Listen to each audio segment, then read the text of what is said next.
नमस्कार, मैं हूं आपका दोस्त विजय विद्रोही और आप देख रहे हैं हमारा खास कार्यक्रम विजय फैक्टर। तो प्रधानमंत्री नरेंद्र मोदी आरएसएस के प्रमुख मोहन भागवत को खुश करने का कोई मौका नहीं चूक रहे हैं। अभी 15 अगस्त को लाल किले की प्राचीर से भी उन्होंने आरएसएस की भूरी भूरी प्रशंसा की थी और दुनिया का सबसे बड़ा स्वयंसेवी संगठन बताया था। और आज 11 सितंबर को मोहन भागवत के जन्मदिन के मौके पर तमाम इंडिया भर के अखबारों में नरेंद्र मोदी ने जो लेख लिखा है उसमें भी संघ प्रमुख की महान से महान शब्दों में तारीफ की गई है। और कुल मिलाकर ऐसा लगता है कि मोदी जी संघ प्रमुख को खुश रखने का, गुड ह्यूमर में रखने का कोई मौका गंवा नहीं रहे। बदले में सरसंघ चालक क्या इतने ही मेहरबान मोदी पर होंगे? क्या मोदी को अपने हिसाब से राष्ट्रीय अध्यक्ष चुनने का अधिकार दे दिया जाएगा? अभी कुछ दिन पहले तो संघ प्रमुख ने एक तरह से तंज कसा था कि हमारे हाथ में होता तो इतनी देर लगती क्या, इतना टाइम लगता क्या।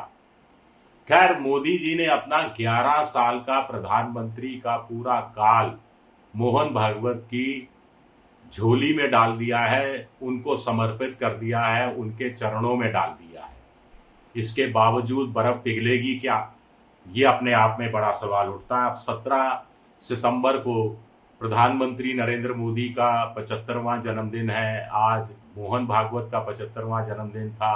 रिटायरमेंट की घोषणा तो होनी भी नहीं थी, लेकिन 17 सितंबर को क्या मोहन भागवत भी इन्हीं शब्दों में प्रधानमंत्री नरेंद्र मोदी के कार्यकाल की और उनके व्यक्तित्व की, उनकी शख्सियत की वैसी ही तारीफ करेंगे जैसी नरेंद्र मोदी ने की है?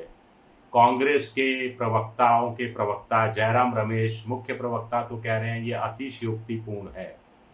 इस कदर बेताब हैं प्रधानमंत्री नरेंद्र मोदी मोहन भागवत को खुश करने के लिए। क्या वाकई में बेताब हैं? इतने बेताब हैं तो बदले में क्या चाहते हैं? बदले में जो चाह रहे हैं वो अभी तक नहीं मिला, इसीलिए इतनी बेताबी है। क्या आगे बदले में ये सब मिलेगा? बिहार में सुना है आरएसएस सक्रिय हो गया है। बीजेपी चाहती है कि हिंदू मुसलमान बिहार को लेकर भी कुछ किया जाए, तो मोहन भागवत ने यहां भी मदद कर दी। पहले उनका बयान आया था कि अयोध्या में आरएसएस ने राम जन्मभूमि आंदोलन में बढ़ चढ़कर हिस्सा लिया था, लेकिन मथुरा काशी से वो दूर रहेंगे। अब कहा कि आरएसएस तो दूर रहेगा, लेकिन संघ के कार्यकर्ता अगर फ्री है, अगर उसके पास वक्त है, तो वो आंदोलन में शामिल हो सकता है। तो ये मोदी की इनडायरेक्ट रूप से बीजेपी की बड़ी मदद ही है। लेकिन मोदी जी इतने भर से संतुष्ट नहीं है, इससे ज्यादा चाहते हैं। मोहन भागवत के बारे में कुछ खास बातें मैं बताऊंगा आपको कि जैसे वो मटन खाने के बड़े शौकीन थे। सरसंघ चालक बनने के बाद मटन खाना छोड़ दिया था, लेकिन मटन पार्टियां हुआ करती थी, मटन की दावतें हुआ करती थी। मोरोपंत पिंगले, कुछ अन्य नेता भी उसमें शरीक हुआ करते थे, ऐसा मैंने कहीं सोशल मीडिया पर पढ़ा है। म्यूजिक के, हिंदी फिल्मों के बड़े शौकीन और वाद्य यंत्रों, म्यूजिशियन भी थे क्या, ये तो पता नहीं, लेकिन प्रधानमंत्री ने भी अपने लेख में यही लिखा है कि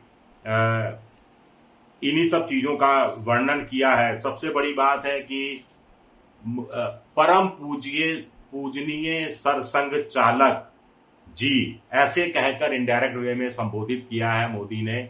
ये कहा है कि लाखों कार्यकर्ता संघ के मोहन भागवत जी को परम पूज्य सरसंघ चालक जी कहते हैं, सरसंघ चालक जी कहते हैं। तो मोदी भी वही कहते हुए नजर आ रहे हैं। पिता मधुकर राव भागवत की भी तारीफ कर रहे हैं और बेटे मोहन भागवत की भी तारीफ कर रहे हैं। दोनों को पारसमणि बता रहे हैं। यानी मोदी ये कहने की कोशिश कर रहे हैं उनकी जो एंटायर पॉलिटिकल साइंस निकल रहा था मुंह से, एंटायर पॉलिटिकल करियर जो रहा है, पहले पिता का सहयोग मिला, पिता पारसमणि थे, तो मोदी भी पीतल थे, छन छन कर सोना हो गए। थोड़ी बहुत कमी रह गई थी तो मोहन भागवत भी पारसमणि थे, तो मोदी और ज्यादा तप तप कर खरा खरा खरा 22 कैरेट का सोना हो गए। मां भारती के प्रति 100% प्रतिबद्धता है, व्यक्तिगत स्तर पर कुर्बानी, संघ के प्रति निष्ठा, राष्ट्र प्रथम, एक भारत श्रेष्ठ भारत, मोदी ये सब कह रहे हैं। मोदी ये कहने की कोशिश कर रहे हैं कि स्वच्छ अभियान भारत हो, बेटी बचाओ अभियान हो, 2047 तक भारत को विकसित करने की योजना हो, आत्मनिर्भर करने की योजना हो। इन तमाम योजनाओं में बढ़ चढ़कर मोहन भागवत ने, आरएसएस ने सहमति भी दी है, हिस्सेदारी भी की है। तो कहीं ना कहीं मोहन भागवत तक ये मैसेज पहुंचाने की कोशिश मोदी कर रहे हैं, जैसे कि एंडोर्स कर लिया है। मोदी के जितने भी कार्यक्रम हैं उन सबको संघ की पहल पर तो नहीं, अगर पहल पर नहीं तो वैसे जब अंजाम दिया गया तो संघ चालक ने और आरएसएस ने बढ़ चढ़कर हिस्सा लिया। ये सामूहिक नेतृत्व की बात एक तरह से मोदी जी कहते हुए दिख रहे हैं। युवा पीढ़ी से सीधा संवाद रखते हैं मोहन भागवत, युवाओं को संघ से जोड़ने का काम किया है, विचारधारा को लेकर कोई समझौता नहीं किया। हालांकि मोदी जी ने विचारधारा को लेकर तो कुछ समझौता किया, संघ से इतर, कांग्रेस से, समाजवादी पार्टी से, टीएमसी से, यहाँ से जो नेता आए उनको पद भी दिया, उनका राजनीतिक कद भी बढ़ाया, उनको सम्मानित भी किया। और संघनिष्ठ कार्यकर्ता जो कुर्सियां उठाकर, मेजें बिछाकर, दरियां बिछाकर आगे बढ़ने की कोशिश कर रहे थे बीजेपी में, कहीं ना कहीं उनकी जगह बाहर से आए लोगों ने ले ली। अब अजीत पवार को जैसे लिया गया 75,000 करोड़ का आरोप लगाने के बाद, उससे तो चीजें साफ हो जाती हैं। आगे मोदी कह रहे हैं कि सबसे ज्यादा बदलाव मोहन भागवत के कार्यकाल में आए।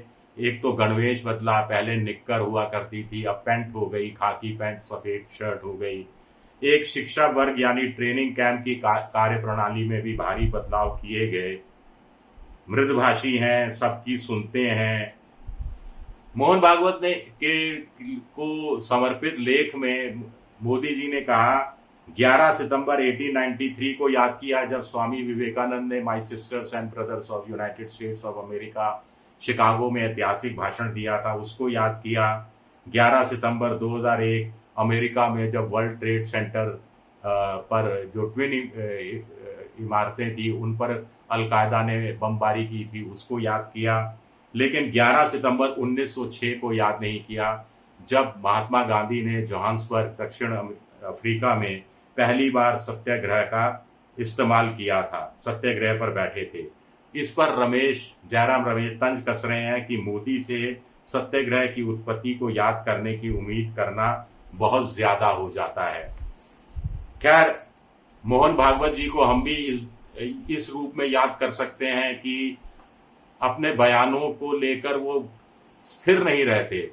एक तरफ वो कहते हैं कि हर व्यक्ति को क्या खाना है, क्या पीना है, क्या पहनना है, किस पूजा पद्धति को अपनाना है, कौन सी भाषा बोलनी है, स्वतंत्र फैसले करने का अधिकार है। दूसरी तरफ कहते हैं कि महिलाओं को 3 बच्चे पैदा करने ही चाहिए। तो ये विरोधाभासी हो जाता है। एक मैंने काशी मथुरा का जिक्र कर ही दिया, सबका डीएनए एक है, मस्जिदों में शिवलिंग क्या ढूंढना, इस तरह की बातें। हिंदू कहने में किसी को खुद को आपत्ति है तो खुद को भारतीय कह सकता है। हिंदी फिल्मों गानों के शौकीन रहे हैं मोहन भागवत, लेकिन ये कुछ बयानों, ये आरक्षण पर भी उन्होंने पहले तो उनका बयान से बीजेपी को नुकसान हो गया था बिहार में। बाद में जब जातीय जनगणना पर प्रेशर पड़ा तो संघ प्रमुख की मोदी जी से मुलाकात हुई थी दिल्ली में, और उसके तत्काल बाद जातीय जनगणना को स्वीकार कर लिया गया था मोदी जी द्वारा। तो ये भी मोहन भागवत जी का दबाव था, ऐसा मोटे तौर पर माना जाता रहा है। आरक्षण पर भी मोहन भागवत ने राहत दी मोदी सरकार को, ये कह के कि 200 साल भी अगर आरक्षण वालों को आरक्षण चाहिए तो दिया जाना चाहिए और दिया जाएगा। अब बर्थडे गिफ्ट तो मोदी जी ने दे दी है, अब रिटर्न गिफ्ट क्या मिलती है मोहन भागवत से मोदी को, ये देखना दिलचस्प रहेगा। शुक्रिया मेरा ये वीडियो देखने के लिए, बहुत बहुत शुक्रिया।